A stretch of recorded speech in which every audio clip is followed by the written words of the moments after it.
Magandang araw! Welcome to Heart Secret. Magandang araw po sa inyong lahat. Ako po si Leslie. 30 taong gulang at isang simpleng may bahay ng aking asawang si Arman. Isa siyang sundalo. Isang army na ang trabaho ay puno ng panganib. Sa tuwing umaalis siya para sa misyon, hindi ko maiwasang makaramdam ng kaba sa dibdib. Hindi ko alam kung kailan siya babalik o kung makakabalik pa ba siya ng ligtas. 3 taon na kaming kasal ni Arman at sa loob ng 3 taon na yon, masasabi kong maayos ang pagsasama namin bilang mag-asawa. Hindi man marangya ang buhay namin dito sa tahimik na baryo sa Mindanao, sapat naman ang kinikita niya para mabuhay kami ng maayos. Tahimik ang lugar namin, Miss Hart, napapalibutan ng puno, bukirin at ilang kapitbahay na magkakakilala halos lahat. Ang tanging lungkot ko lang, hanggang ngayon ay wala pa kaming anak. Hindi naman yun ipinipilit ni Arman sa akin. Lagi niyang sinasabi na darating din daw ang tamang panahon. Pero bilang babae, hindi ko maiwasang makaramdam ng kakulangan minsan. Kung may isang taong lubos na pinagkakatiwalaan si Arman bukod sa akin, yun ay si Ninong Toby.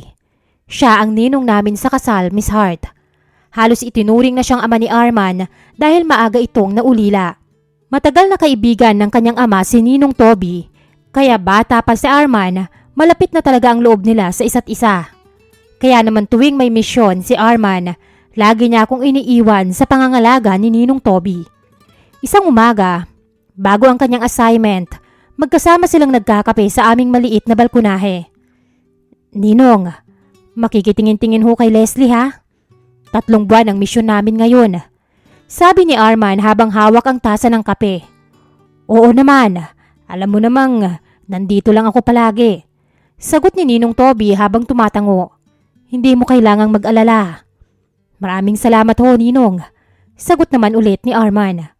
Tahimik akong nakikinig habang naghahanda ng almusal sa loob ng bahay. Hindi ko alam kung bakit, pero may kakaibang pakiramdam akong nararamdaman habang naririnig ko ang usapan nila. Siguro, dahil alam kong matagal na naman kaming magkakalayo ng aking asawa. Pagkatapos mag-almusal, naganda na si Arman para umalis. Nakasuot na siya ng kanyang uniforme. Matangkad siya, matipuno ang pangangatawan, at maayos ang tindig. Kahit ilang taon na kaming kasal, hindi ko pa rin maiwasang mapangiti tuwing nakikita ko siyang naka-uniform. "O paano mahal? Aalis na muna ako," sabi niya habang niyayakap ako ng mahigpit. Mahigpit ko rin siyang niyakap. "Mag-iingat ka sa bagong misyon niyo," bulong ko sa kanya bago ko siya hinalikan sa labi. "Opo," sagot niya sabay ngiti. "Huwag kang mag-alala." Bahagya siyang tumingin kay Ninong na nakatayo sa may bakuran. "Pag may kailangan kang gawin na hindi mo kaya, magsabi ka lang kay Ninong." Habilin pa niya bago siya tuluyang sumakay ng sasakyan ng mga sundalo na susundo sa kanya. Matagal akong nakatayo sa may pintuan habang pinapanood siyang papalayo. Sanay na ako sa ganung eksena, pero hindi ako kailanman nasanay sa pakiramdam ng pangungulila. Kinabukasan, maagang dumating si Ninong Toby sa bahay. "O Leslie, kamusta? Maayos ka naman?" tanong niya habang binubuksan ang kahoy naming gate. "Opo, Ninong. Halina ho kayo at magkape muna tayo," sagot ko. Pumasok siya sa bahay na parang sarili na rin niya. Sanay na rin naman ako sa kanya. Madalas siyang pumunta kapag wala si Arman. Siya ang tumutulong sa akin sa mga mabibigat na gawain. Nagsisibak ng kahoy, nagkukumpuni ng sirang bubong. At minsan, siya rin ang nagdadala sa akin papuntang bayan kapag kailangan kong mamili. "Maaga ka palang nagising," sabi niya habang umuupo sa mesa. "Opo, sanay na rin naman na ako dito," sagot ko sabay abot ng kape. Napansin kong matagal ang tingin niya sa akin bago niya kinuha ang tasa. "Iba talaga kapag wala si Arman, no?" sabi niya. "Opo nga eh," sagot ko naman na bahagyang nalungkot. Tahimik masyado ang bahay. Bahagya siyang ngumiti. "Hayaan mo't, nandito naman ako. Nang may makausap ka." Hindi ko alam kung bakit parang may kakaibang dating ang sinabi niyang yun. Hindi naman bago sa akin na tumulong siya. Matagal na rin naman siyang malapit sa amin. Simula nang umalis si Arman, Parang mas naging madalas ang pagpunta niya sa bahay. Isang hapon, habang naglalaba ako sa likod bahay, dumating siya na may dalang kahoy. Ako na dyan, sabi niya sabay lapit sa akin. Ay naku Ninong, kaya ko naman po. Sagot ko, hindi na, mabigat yan para sa'yo. Habang inaabot niya ang timba ng tubig mula sa akin, hindi sinasadyang nagdikit ang mga kamay namin. Bigla akong napatingin sa kanya. Saglit lang yon, Miss Hart, pero parang may kung anong dumaan sa pagitan namin. Agad kong iniwas ang aking mga tingin. Siguro naisip ko lang yon. Siguro dahil matagal-tagal na rin akong nag-iisa. Minsan, nagdadala siya ng prutas, minsan gulay, at minsan naman simpleng pagbisita lang. Para hindi ka masyadong nalulungkot. Sabi niya pa. Unti-unti, nasanay na ako sa presensya niya araw-araw. Hanggang sa isang gabi na hindi ko inaasahang mangyayari. Ninong, magmerienda ho muna kayo. Tawag ko sa kanya isang hapon habang siya ay nagsisibak ng panggatong sa may gilid ng bakuran. O siya iha. Sagot naman niya habang kinuha ang nakasabit niyang pangitaas sa bakod at pinunasa ng pawis sa kanyang noo. Tahimik ang paligid noon. Papalapit na kasi ang tag-ulan at makulimlim ang langit.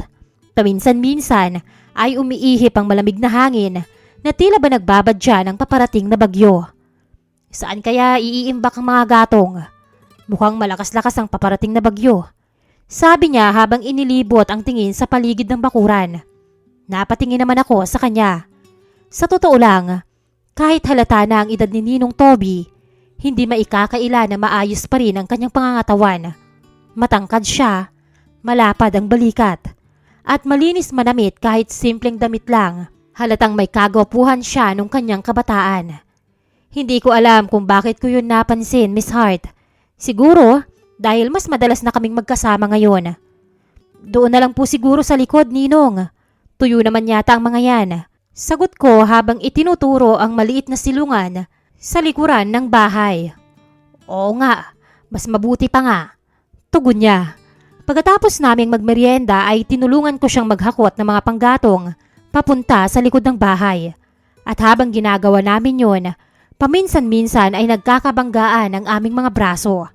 May mga sandaling nagkakatitigan kami ng mas matagal kaysa dapat. May mga ngiting tila may ibig sabihin na hindi namin pareho masabi. Unti-unti, may nabubuong kakaiba sa pagitan naming dalawa. Isang bagay na hindi ko maipaliwanag noon, Miss Hart. Isang bagay na pilit kong binabaliwala. Pero ramdam ko, ramdam naming dalawa. Mabilis na lumipas ang mga araw hanggang sa isang umaga na nagising ang buong baryo sa isang nakakagulat na balita. May nangyaring engkwentro sa lugar kung saan naka-assign ang unit ni Arman. Maraming sugatang sundalo at kabilang doon ang asawa ko, Miss Hart. Parang gumuho ang mundo ko nung narinig ko yon. Hindi ko mapigilan ang sarili kong umiyak. Hindi ko alam kung ano ang gagawin ko, kung saan ako pupunta o ano ang kalagayan niya. Si Ninong Toby ang agad na pumunta sa bahay nang mabalitaan niya ang nangyari. Naabutan niya akong umiiyak sa loob. Leslie, huwag ka munang mag-isip ng kung ano-ano. Sabi niya habang marahang hinahaplos ang likod ko. Ang mahalaga, buhay siya. Hindi ko napigilan ang sarili ko. Niyakap ko siya ng mahigpit. Sa pagkakataong yun, wala akong ibang hinahanap kundi sandalan. At siya lang ang taong naroon. Ramdam ko ang init ng kanyang mga bisig. Ramdam ko ang higpit ng kanyang yakap. At sa unang pagkakataon, hindi ko yon iniwasan. Natatakot ako, Ninong. Umiiyak kong sabi habang nakasandal ang ulo ko sa kanyang balikat. Nandito lang ako, Leslie. Sagot niya. Matagal kami sa ganong posisyon. Pareho kaming walang gustong bumitaw. Lumipas ang ilang araw na puro kaba at paghihintay ang nararamdaman ko. Hanggang sa isang hapon, dumating ang sasakyan ng militar sa aming baryo. Halos hindi ako makahinga habang pinagmamasdan ko silang papalapit sa bahay namin. Nandoon si Arman, Miss Hart. Buhay siya, pero may nagbago. Pagbukas ng pinto ng sasakyan, doon ko nakita ang hindi ko inaasahan. Putol ang kanyang isang paa. Parang huminto ang mundo ko. Hindi ko alam kung lalapit ba ako o iiyak. Hindi ko alam kung ano ang sasabihin ko. Ngunit lumapit pa rin ako sa kanya habang nanginginig ang mga kamay ko. Arman, mahina akong tawag. Ngumiti siya sa akin. Okay lang ako. Sabi niya kahit halatang pinipilit niyang maging matatag. Hindi ko napigilang mapaluha. Mahigpit ko siyang niyakap. Pero habang yakap ko siya, hindi ko maiwasang mapatingin kay Ninong Toby na nakatayo sa likuran namin. Tahimik lang din siya. Pero ramdam kong may nagbago na rin sa pagitan naming dalawa simula ng araw na yon. Dahil alam naming pareho, mas kakailanganin ko na siya ngayon kaysa dati. At doon, unti-unting nagsimulang mag-iba ang direksyon ng buhay ko bilang asawa at bilang isang babae. Noong unang buwan matapos makauwi ni Arman, masasabi kong maayos pa ang pagsasama naming mag-asawa. Bagamat nahihirapan siyang tanggapin ang nangyari sa kanya, pilit pa rin niyang pinapakita sa akin na matatag siya. Tinutulungan ko siyang mag-adjust sa bago niyang kalagayan. Ako ang naglilinis ng sugat niya araw-araw, nagpapalit ng benda, nagluluto ng kanyang pagkain at halos hindi ko na siya iwanan, Miss Hart. Pero habang tumatagal, unti-unti kong napansin ang pagbabago sa kanya. Mas naging tahimik siya, mas naging bugnutin, madalas na rin siyang mainis kahit sa maliliit na bagay. Minsan, kahit nga simpleng tanong ko lang kung may kailangan siya, napapasagot siya ng pabalang. Hayaan mo na ako, Leslie. Kaya ko to. Sa umpisa, inintindi ko na lang. Alam kong mahirap ang pinagdadaanan niya. Pero habang lumilipas ang mga araw, ako naman ang unti-unting napapagod. At sa mga panahong yon, ang naging sandalan at sumbungan ko ay si Ninong Toby. Isang gabi, bandang 7:00 lumabas ako sa balkonahe para magpahangin. Mabigat ang pakiramdam ko noon. Tahimik ang bahay dahil maaga nang natulog si Arman. Sakto namang paparating si Ninong, may dala siyang maliit na lagayan ng sinabawang gulay. "O Leslie," tawag niya.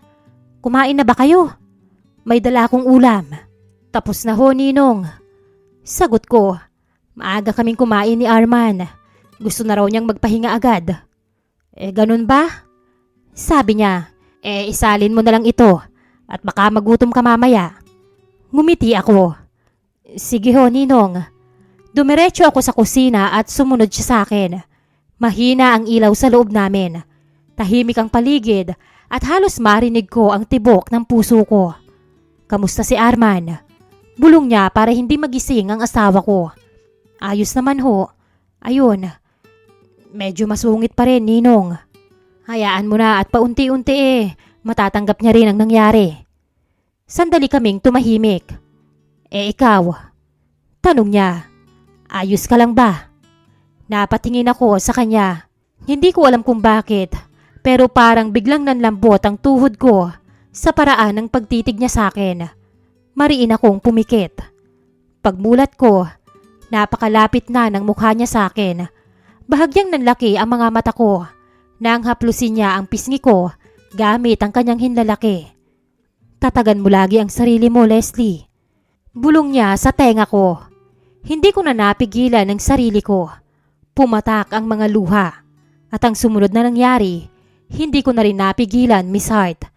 Marahan niyang pinunasan ang luha ko hanggang sa naramdaman ko ang labi niya na dahan-dahang dumampi sa pisngi ko. Hanggang sa umabot sa gilid ng labi at tumingin siya sa akin ng diretso sa mata. "Hindi ko na mapigil, Leslie." Mahina niyang sabi. "Matagal ko nang gustong iparamdam to sa'yo." Hindi ko na siya pinatapos. Sa halip, hinalikan ko siya. At sa sandaling yon, parang nawala ang lahat ng iniisip ko. Hindi ko naalala na may asawa ko sa kabilang kwarto. Hindi ko naalala na siya ang ninong namin sa kasal. Ang alam ko lang nung panahon na yon, may yakap akong matagal ko nang hinahanap. Mahigpit ang pagkakapalupot ng braso niya sa bewang ko habang napakapit ako sa kanyang balikat. Sandali siyang lumingon sa paligid. Pagkatapos ay marahan niya akong hinila papunta sa likod ng bahay. Tanging hangin lang ang naririnig. Hindi ko na ididetalye ang lahat ng nangyari. Pero doon nagsimula ang lihim na hindi ko akalaing papasukin ko, Miss Hart. Doon nagsimula ang patagong relasyon namin ng aking ninong Toby. Simula noon, tuwing abala si Arman, tuwing natutulog siya, tuwing may pagkakataon kaming dalawa na magkasama, hindi na namin napipigilan ang sarili namin. Kinabukasan, magaan ang pakiramdam ko pagkagising. Parang may kung anong nabawas na bigat na matagal kong dinadala. Maaga akong nagluto ng almusal para sa amin ni Arman. Ilang sandali pa, dinalan ko na siya ng pagkain sa kwarto. "Mahal, kumain ka na muna," sabi ko habang nakangiti. "Pagkatapos nito, lilinisin ko na ulit ang sugat mo, tsaka papalitan na natin ang benda." Napatingin siya sa akin. "Pasensya ka na, Leslie," sabi niya. "Naging alagain mo patuloy ako." Umupo ako sa tabi niya. "Ano ka ba? Asawa mo ko. At saka, kapag gumaling na yan, makakagamit ka na ng saklay. Makakalabas ka na ulit. Marami ka pa ring magagawa." Ngumiti siya ng bahagya. Maya-maya ay may kumatok sa pinto. Pumasok si Ninong Toby. Tama ang sinabi ni Leslie. Hindi katapusan ng buhay ang pagkaputol ng isang paa. Napaluha si Arman. Mabilis ko siyang niyakap. At habang yakap ko siya, nagkatinginan kami ni Ninong Toby. Isang tingin na may hilihim kaming pareho. Pagkatapos noon ay sabay kaming lumabas ng silid. Inalok ko siyang magkape muna. At habang nagtitimpla ako ng kape sa kusina, bigla siyang lumapit sa likuran ko. Humawak sa bewang ko at nabitawan ko ang kutsara sa gulat. "Ninong," mahina akong sabi. "Shh!" Bulong niya. At bago pa ako makapagsalita, hinagkan niya na ako. At sa sandaling yon, naulit na naman ang kasalanang hindi ko na alam kung paano pa ititigil. Sa puntong yon, hindi ko alam kung hanggang kailan namin kayang itago ang lihim naming dalawa. At hindi ko rin alam kung ano ang mangyayari kapag nalaman yon ng asawa kong si Arman. Naging habit na namin ni Ninong. Kunwari ay simpleng pagkakapilang sa balkonahe. Ngunit maya-maya ay pareho na kaming nawawala. Patungong muli sa isang mainit na tagpo sa pagitan naming dalawa. Sinulit namin habang hindi pa nakakatayo si Arman.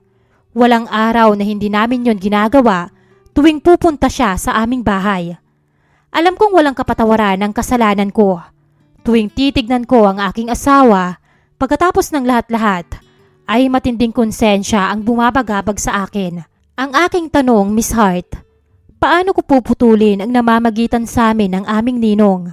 Gayong parte na siya ng buhay naming mag-asawa. Ang hirap, kasi kahit anong pilit kong itigil na, nahanap ko pa rin ang sarili ko sa mga bisig ni Ninong Toby. Ang inyong sender, Leslie. Maraming salamat, Leslie, sa tapang mong ibahagi ang kwento mo. Hindi madaling aminin ang isang lihim na matagal mong itinago. Lalo na kung ang nasasaktan dito ay ang mismong taong pinangakuan mo ng habang buhay na pagmamahal. Ang sitwasyon mo, Leslie, ay hindi simpleng tukso lamang. Ito ay isang relasyong nabuo sa pagitan ng lungkot, pangangailangan at pagkakataon. Natural na sa panahon na mahina ang isang tao, lalo na kapag may asawa kang dumadaan sa matinding pagbabago, tulad ng pagkawala ng bahagi ng katawan, maaari ring manghina ang isa pang kasama sa relasyon. Pareho kayong naapektuhan ni Arman, pero sa halip na sabay niyong harapin ang sakit bilang mag-asawa, nagkaroon ng puwang ang ibang tao. At ang mas masakit pa ron, hindi lang basta ibang lalaki ang pumasok sa puwang na yon, kundi ang ninong ninyo sa kasal. Isang taong dapat sana ay tagapagtanggol ng inyong pagsasama. Leslie, malinaw sa kwento mo na hindi ka masamang tao. Hindi ka rin malamig na asawa. Sa katunayan, inalagaan mo si Arman noong panahon na pinakamahina siya. Pero malinaw din na habang ginagawa mo yon bilang asawa, may isa kang bahagi na naghahanap ng lambing, ng lakas ng loob at pakiramdam na may sumusuporta sa iyo bilang babae. At doon nga pumasok ang inyong ninong Toby. Hindi nagsimula ang relasyon ninyo sa pagnanasa. Nagsimula ito sa pagiging sandalan. At iyon ang dahilan kung bakit mas mahirap yung putulin ngayon. Dahil hindi lang katawan ang nasanay, pati puso. Pero Leslie, may isang katotohanan na hindi mo pwedeng takasan. Habang tumatagal ang lihim ninyo ng ninong mo, mas lumalalim ang sugat na maaaring matanggap ni Arman kapag nalaman niya. At sa bawat araw na hindi mo ito tinatapos, mas lalo kang lumalayo sa pinangako mong buhay bilang asawa. Ang tanong mo ay, paano mo puputulin ang namamagitan sa inyo ng ninong ninyo? Ang totoo, hindi mo ito mapuputol kung patuloy kayong nagkikita na parang walang nagbago. Hindi mo ito mapuputol kung patuloy siyang pumapasok sa bahay ninyo nang kayo lang ang magkasama. Hindi mo ito mapuputol kung hindi mo tatanggapin na may hangganan ng papel niya sa buhay ninyong mag-asawa. Minsan, ang pinakamahirap na desisyon ay ang siyang tamang gawin. Kung gusto mong iligtas ang pagsasama ninyo ni Arman, kailangan mong magsimula sa 3 bagay. Una, distansya. Kailangan mong bawasan o kung maaari ay hinto mo na ang pakikipag-isa kay Ninong Toby na kayo lang ang magkasama. Ikalawa, katapatan mo sa sarili. Tanungin mo ang sarili mo kung sino ba talaga ang gusto mong makasama sa buhay mo sa huli. Si Arman ba o si Ninong Toby? Dahil hindi pwedeng pareho, Leslie. Ikatlo, responsibilidad. Hindi madaling aminin ang pagkakamali, pero mas mahirap ang mabuhay habang may lihim na unti-unting sumisira sa loob mo. Hindi pa huli ang lahat, Leslie. Ang konsensya mo mismo ang patunay na may bahagi pa sa'yo na gustong ayusin ng tama. At kung talagang mahal mo pa ang asawa mo, ito ang panahon para piliin siya. Hindi dahil obligasyon mo lang bilang asawa, kundi dahil minsan, ang tunay na pagmamahal ay hindi yung madali. Ito yung pinipili kahit mahirap. Nandito lang kami para makinig sa'yo. Ang iyong tagapayo, Miss Hart.